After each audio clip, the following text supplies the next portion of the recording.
आज ये जनसभा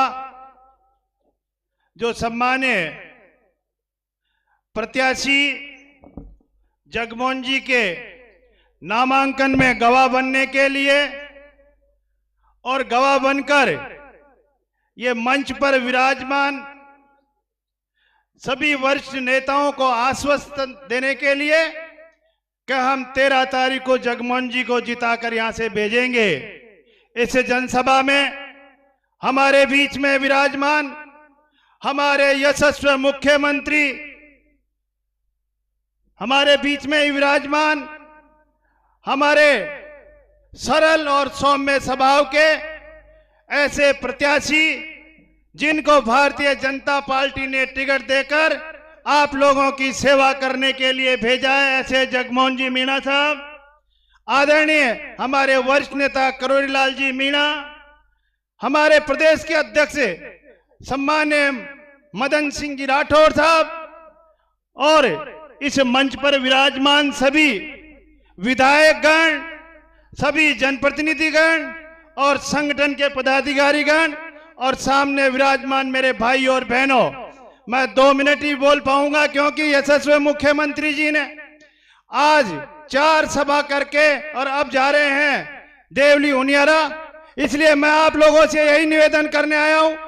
कि हमारे यशस्वी मुख्यमंत्री जी को आपने 10 महीने पहले जो मैंडेट देकर एक किसान को बेटे को आपने मुख्यमंत्री बनवाया था, उस आदमी को इस राजस्थान की पीड़ा कि जिस तरह से आज हमारे युवाओं को जिस तरह से ठगा गया था, उन युवाओं के जो धोखा देने वाले जिनको जेलों में डालने का काम किया तो हमारे यशस्वी मुख्यमंत्री जी ने किया।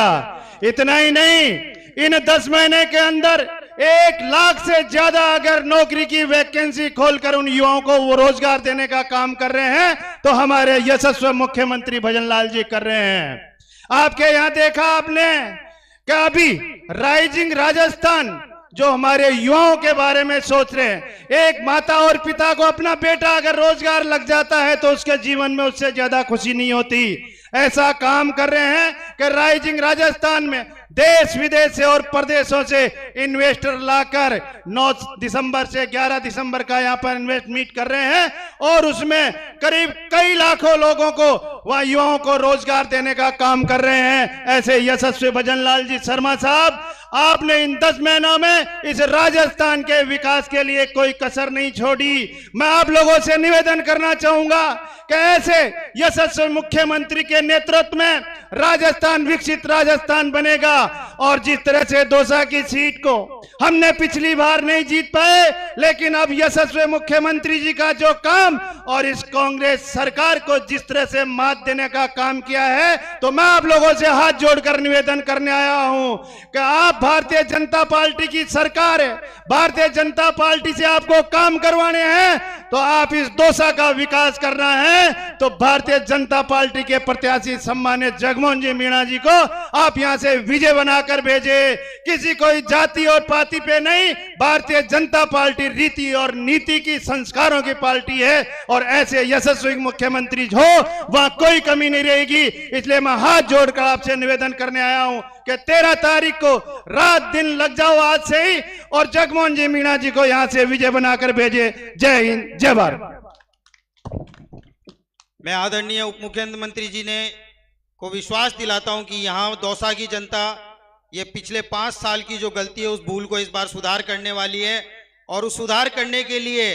भारतीय जनता पार्टी में जिनमें विश्वास व्यक्त किया, ऐसे हमारे प्रत्याशी आदरणीय जगमोहन जी भाई साहब से मैं आग्रह करूंगा कि वो आए और अपना उद्बोधन हम सबको प्रदान करें। एक बार जोरदार तालियां बजाकर जगमोहन जी भाई साहब का स्वागत कीजिए।